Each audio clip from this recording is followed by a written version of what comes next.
Figurez-vous que vous pouvez acheter une magnifique voiture décapotable ou la casser.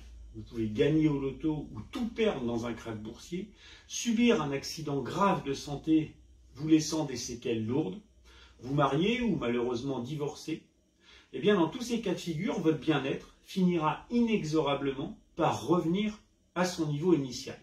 Cet effet, que l'on appelle le 3 Mile Effect, a été très souvent observé par les psychologues dans le cadre de la vie en général. En revanche, il a été étudié beaucoup plus rarement dans le cadre du travail.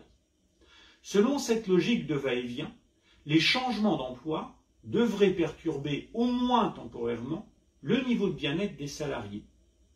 Et comme on le sait tous, ces changements d'emploi sont de plus en plus fréquents à l'heure des carrières nomades. Doit-on pour autant penser que les actions managériales qui visent à améliorer le bien-être sont inutiles? Eh bien, pour le savoir, nous avons interrogé avec notre collègue Séverine Lemarié-Killerier 374 salariés au sujet de leur bien-être au travail actuel et du souvenir qu'ils en gardent chez leur précédent employeur. Nous avons questionné ce bien-être rétrospectif plutôt que le bien-être passé parce que les études longitudinales possèdent des biais méthodologiques importants. Notre recherche s'inscrit donc dans le temps psychologique plutôt que dans le temps de l'horloge, et elle intègre de ce fait les acquis des neurosciences au sujet du fonctionnement de la mémoire. Les résultats montrent tout d'abord que le bien-être actuel et le bien-être rétrospectif chez le précédent employeur sont effectivement bien corrélés. Et comme vous pouvez le voir sur ce premier graphique, il n'existe plus de différence significative entre la moyenne de bien-être passé et actuelle après 7 ans. Sur les autres graphiques qui viennent d'apparaître, on voit que les améliorations du contrat de travail et du statut hiérarchique entre les deux situations de travail permettent de ralentir le retour du bien-être à son point de consigne, alors de 5 ans pour l'amélioration du contrat et de 4 ans pour l'amélioration de statut. En revanche, l'amélioration du salaire à l'occasion du changement d'employeur est apparemment sans effet notable.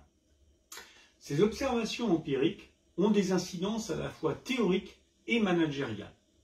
Au plan théorique, elles montrent l'importance de prendre en considération le souvenir gardé des précédentes expériences professionnelles pour celui qui souhaite comprendre les comportements et les attitudes des salariés au travail. À l'heure des carrières nomades, il n'est plus possible d'ignorer ces histoires reconstruites par les salariés sous l'effet des biais induits par le fonctionnement de leur mémoire. C'est à ce prix qu'il devient possible de cerner la dynamique du bien-être au travail. Au plan managérial, il ne semble pas possible pour un nouvel employeur de vouloir faire table rase du passé. Le salarié s'y réfère qu'on le veuille ou non.